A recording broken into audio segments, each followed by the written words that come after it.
Matters are getting there.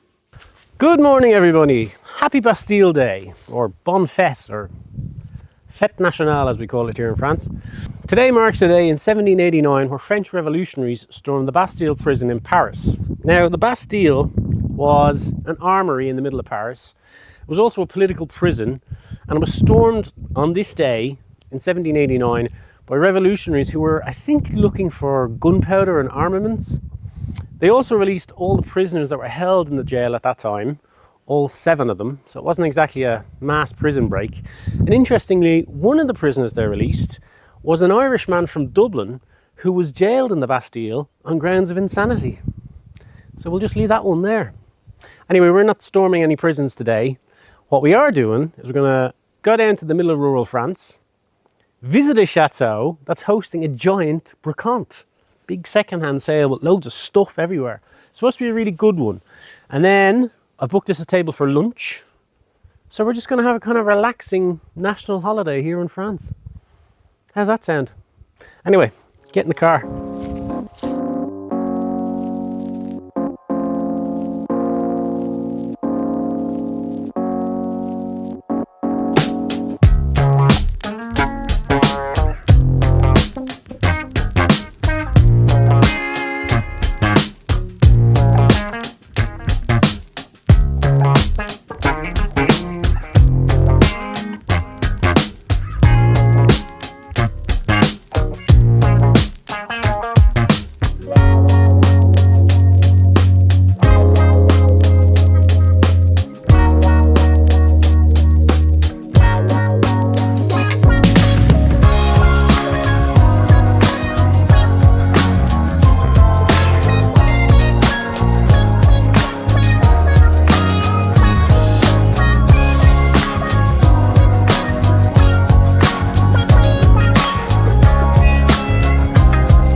The Chateau de Jumiac, which is down near Saint-Marie-le-Perche.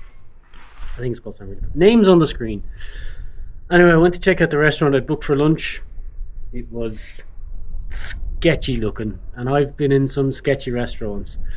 So we ended up getting a burger and a beer at the old marketplace in the village. Anyway, this is the Chateau de Jumiac.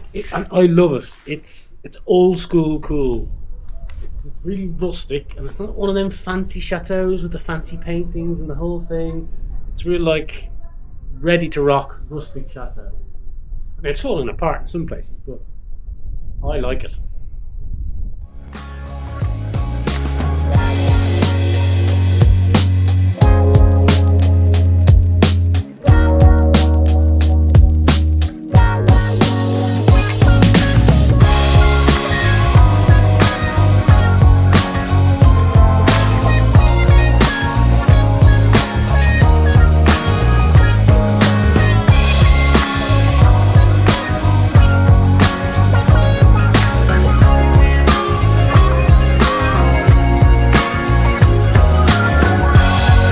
The sketchiest old balcony I've ever been on.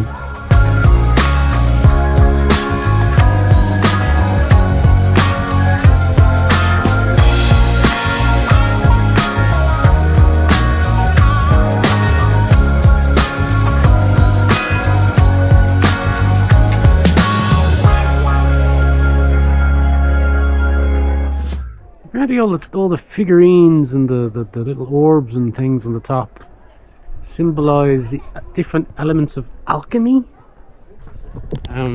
because this castle was built in the 13th and 14th century, but The roofs weren't added till the 16th century. And in the 16th century, alchemy was at its peak in France. So apparently, when they added the roofs, they incorporated all the different elements that you find when practicing alchemy. And some say that alchemists were brought here to search for the Philosopher's Stone.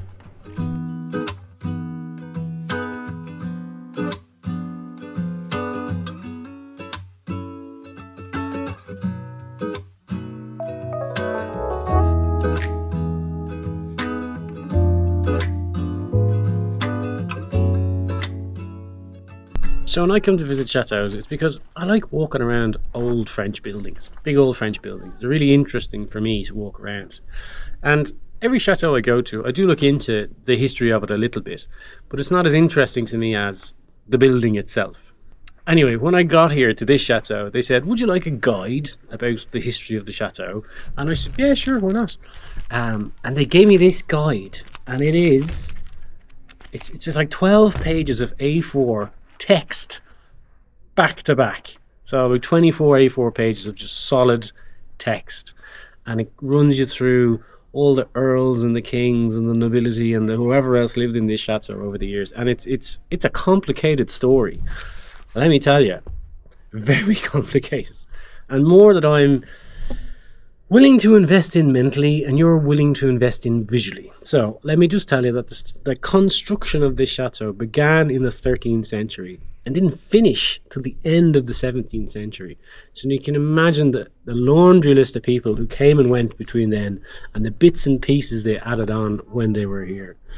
Suffice to say that it is a very, I don't know if rustic is the right word for a chateau, but because it's privately owned rather than in stewardship or owned by the French government, the tour around the chateau, or the rooms you're able to go in and see and look about in, it's not as, what's the word, as governed as some of the other chateaus I've been in, like the big ones we went to up in the Loire Valley.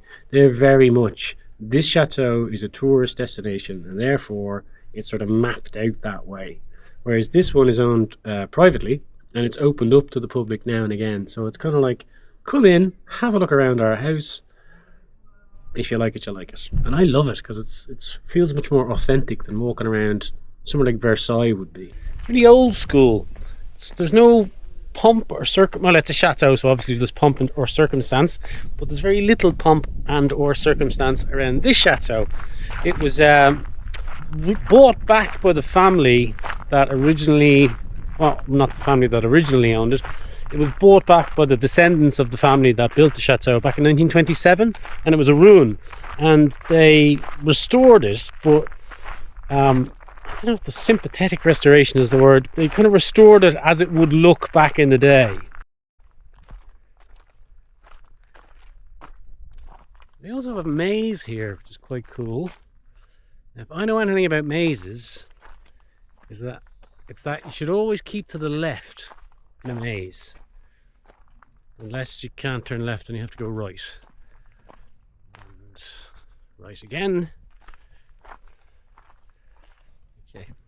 This chateau was also used as a filming location for loads of films, French films mostly over the years.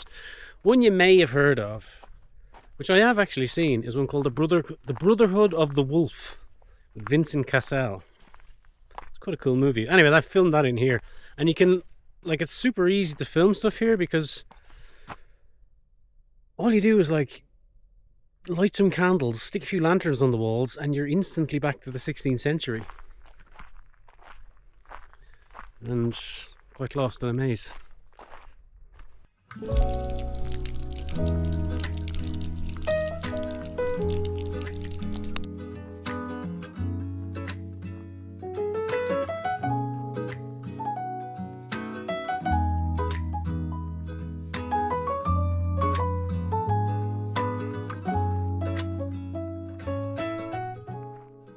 Now, what news do I have? Well, the first bit of news I have is, apologies for the white pins, is that I'm back to work this week. Ooh, no more gallivanting around the French countryside in sports cars. But I am looking back. I I am looking forward to going back and seeing the guys and the puppies. That'll be good fun. The other bit of news I have is I've a friend arriving this week, one of my very oldest friends, and I can't wait to see him. And we might try, I don't know, we'll probably just hang out and catch up, but we might also do a bit of camping and maybe a bit of mountain biking and maybe a bit of eating dinners or pizzas or something. I don't know. We'll figure it out when he gets here. So that's something I'm really looking forward to, because I haven't seen him in a while, if I'm honest. And that's about it. That's all my news. I've had a lovely, quiet, zen couple of days, just sort of away from the world and everything. Not that I needed it. It was just sort of nice to, I don't know, have 2 days where I just relaxed. Well, Brian, you seem to be relaxing all the time. Well, yeah, but you know what I mean. Just sort of switched off, read books, that kind of thing. So that was well appreciated and a good idea to do. Now, I am back at work this week, so don't know what the crack is with the vlog situations, because it's, you know, as I said before, it's not easy to vlog at work because I'm at work and I have to do work, so I can't be doing work and holding a camera. You know what I mean. So, but there'll probably be some vlogs this week. I don't know. We'll see how it goes. But I do want to say thank you very much for watching today's vlog and coming on a little trip. I do hope you enjoyed it. Right now, I think I'll get ready for tomorrow and then maybe have a glass of wine and sit in the terrace, watch the sun go down.